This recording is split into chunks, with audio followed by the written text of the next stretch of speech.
Au tournant du XXe siècle, l'Espagne était un pays marqué par une histoire riche, mais aussi par des divisions profondes. Pour comprendre la guerre d'Espagne qui allait secouer le pays dans les années 1930, il est essentiel de plonger dans les racines de ce conflit. À cette époque, l'Espagne était une monarchie constitutionnelle, mais elle était loin d'être unifiée. Les tensions politiques, sociales et économiques étaient à leur apogée. L'histoire complexe de l'Espagne, marquée par des luttes de pouvoir, des guerres et des révolutions, avait laissé des cicatrices profondes sur la nation.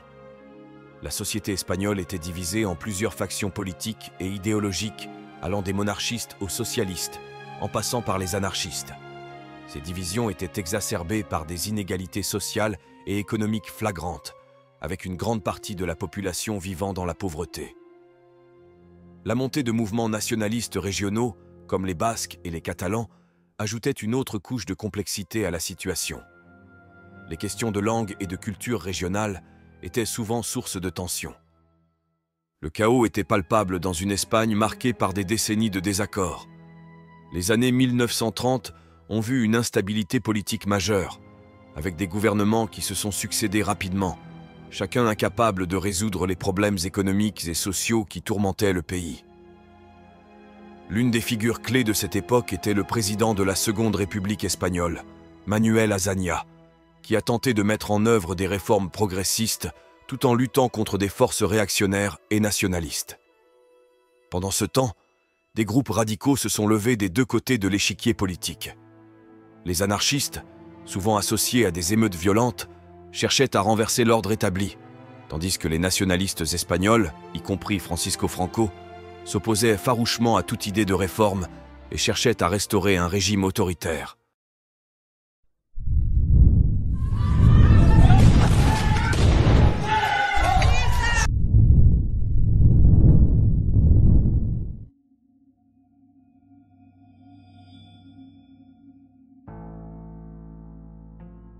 S'il y a bien une personne pour allumer la mèche, c'est lui.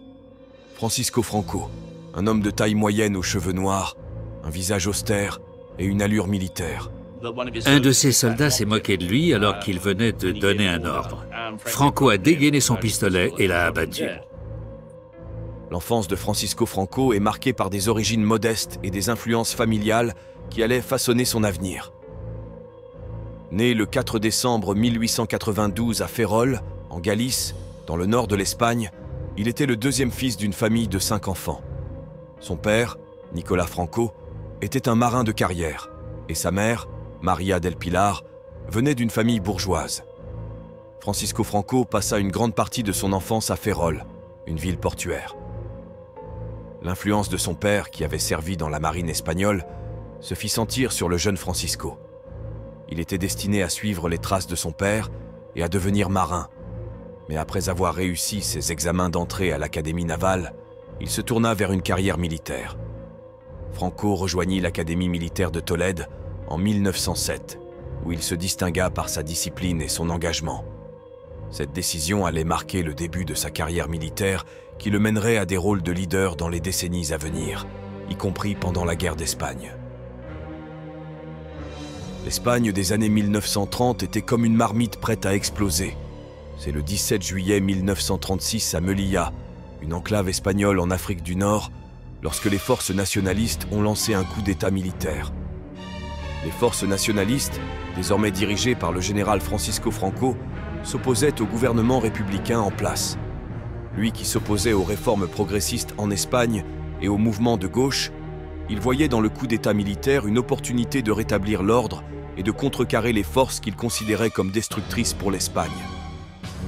Dès les premiers jours du conflit, les deux camps se sont armés et ont cherché à élargir leur influence à travers le pays. L'Espagne s'est rapidement transformée en un champ de bataille, avec des combats acharnés dans les rues des villes et les terres agricoles. Ce coup d'État allait marquer le début de l'une des guerres civiles les plus meurtrières et les plus destructrices de l'histoire européenne du XXe siècle. Un élément clé du conflit était l'implication de volontaires étrangers.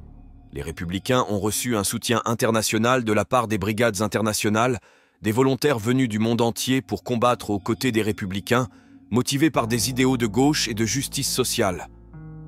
D'un autre côté, les nationalistes ont bénéficié du soutien de l'Allemagne nazie et de l'Italie fasciste, qui ont fourni des troupes, des armes et des conseillers militaires.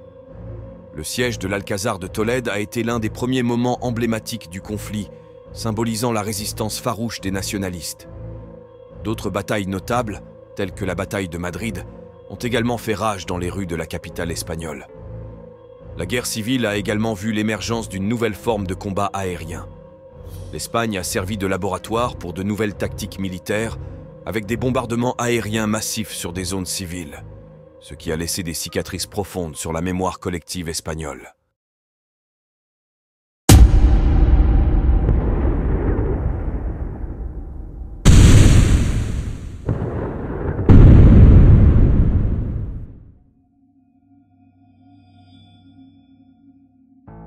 La guerre d'Espagne, dans sa complexité croissante, s'ouvrit sur un champ de bataille chaotique où les lignes de front évoluaient constamment.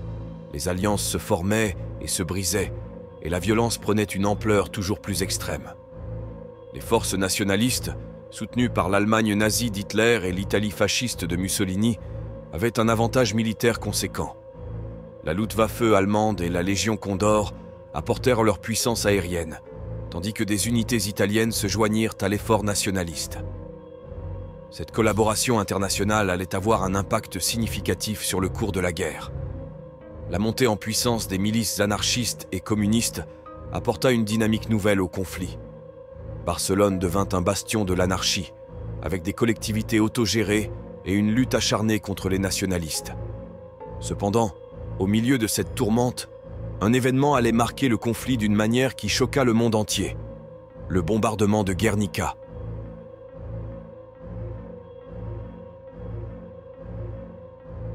Le 26 avril 1937, Guernica, une petite ville du Pays basque, fut le théâtre d'une horreur inimaginable. L'aviation allemande et italienne, aux côtés des nationalistes espagnols, déclencha un bombardement intensif et meurtrier. Les bombes incendiaires et explosives réduisirent la ville en cendres, causant la mort de centaines de civils. Le bombardement de Guernica, immortalisé par le célèbre tableau de Pablo Picasso, choqua le monde et suscita une condamnation internationale. Cet événement tragique allait devenir un symbole de l'horreur de la guerre civile espagnole. Au-delà de Guernica, la guerre continuait de faire rage avec une violence inouïe. De nouvelles alliances se formaient, et les forces nationalistes s'efforçaient de consolider leur emprise sur l'Espagne. Cette guerre a profondément marqué la nation et laissé des cicatrices qui perdureraient pendant des décennies.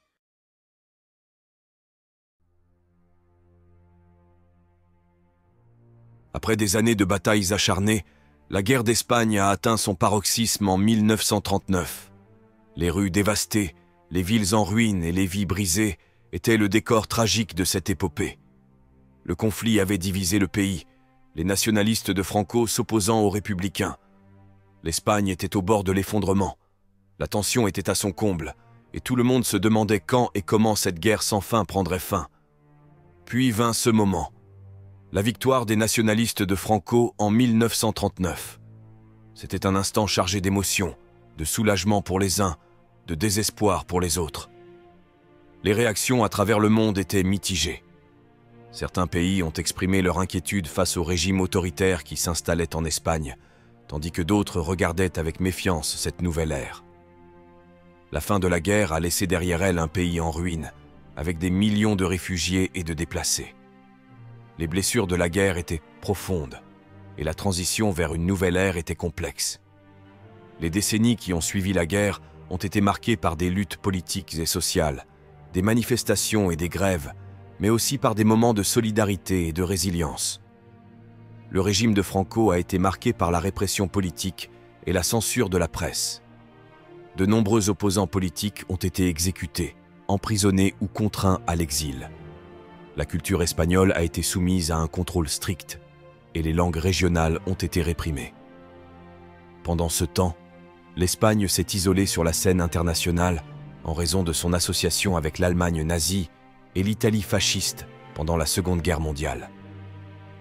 Franco a réussi à maintenir son régime autoritaire pendant des décennies, malgré les pressions internationales. La fin du règne de Franco a été tout sauf tranquille.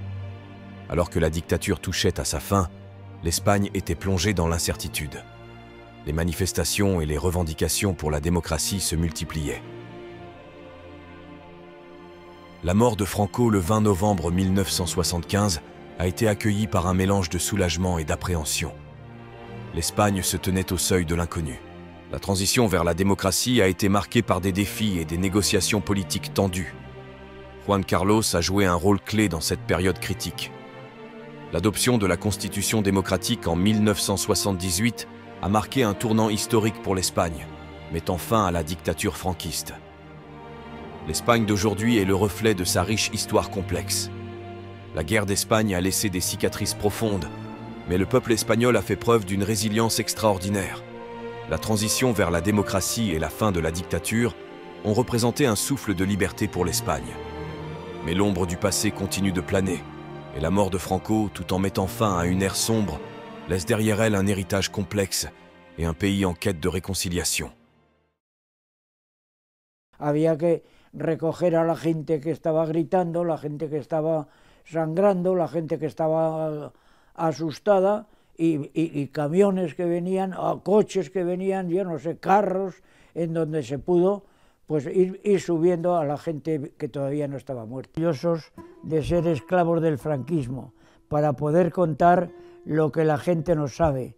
La juventud no tiene ninguna idea de lo que fue nuestra guerra civil, y la gente más mayor pues prácticamente tampoco.